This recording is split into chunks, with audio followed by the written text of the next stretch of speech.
Hello, my name is Thomas Morris. I am a private chef here in Dallas, Texas. Today we're going to be cooking out of our pantry. We're going to be getting rid of some old bananas and strawberries. We're going to be making banana bread. Our recipe calls for, in this case, 10 ounces of flour, 10 ounces of bananas, but I only have 7 1/4, so I'm supplementing with some strawberries. We're going to see what that tastes like at the end. I think it should be pretty good. 4 ounces of sugar, plus about a tablespoon more that I use to macerate the strawberries, which I cut into about 1/8 slices. Whoops. 4 ounces of eggs, which is about 2 eggs. 2 ounces of melted butter. 2 1/2 ounces of nuts, which is just about 3/4 of a cup before they're chopped, about 1/2 cup chopped. 0.5 ounces, 1/2 ounce of baking powder, that's 1 tablespoon. 0.06 ounces of baking soda, that's 1/2 teaspoon. And those are our ingredients. So the first thing we're gonna do, like I said, is to cut up our strawberries and put the sugar on there. That's gonna let them start releasing a little bit of water. The next thing we're gonna do, we're gonna mash our bananas. Pretty simple, just get a fork and get those guys good and mashed.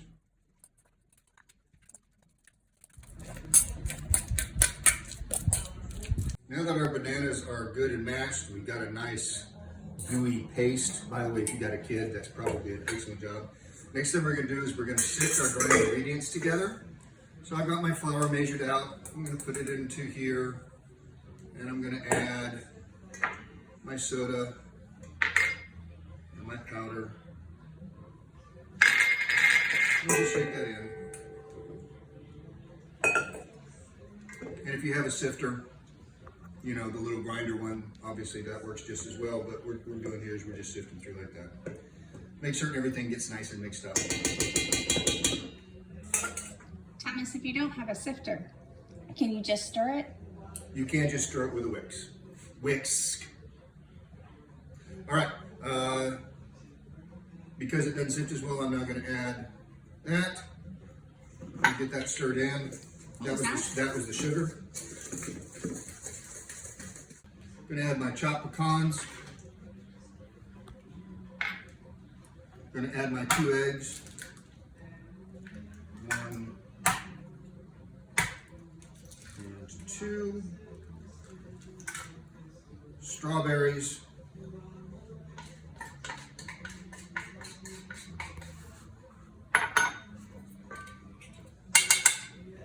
And bananas. And then finally, I add in my 2 ounces of butter. And I'm gonna stir that until the flour is just wetted around. I don't wanna overmix this, and it's gonna be a little bit on the lumpy side. Okay, so there's my batter.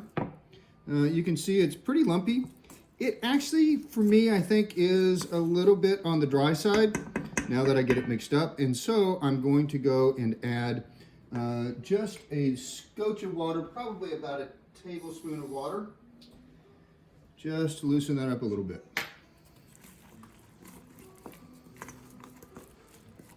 That looks a little bit more like a cake batter, nice and loose. We're gonna put that into a loaf pan where we have just buttered the bottom and floured the bottom only, because that's gonna help the bread rise up the sides.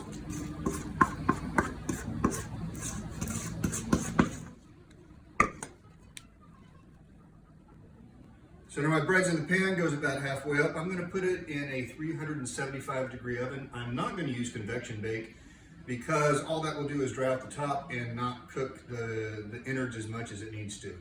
It's gonna go in there for about 45 to 55 minutes, depending on how wet everything is, and we'll check it. Okay, we're at 45 minutes. We're going to check.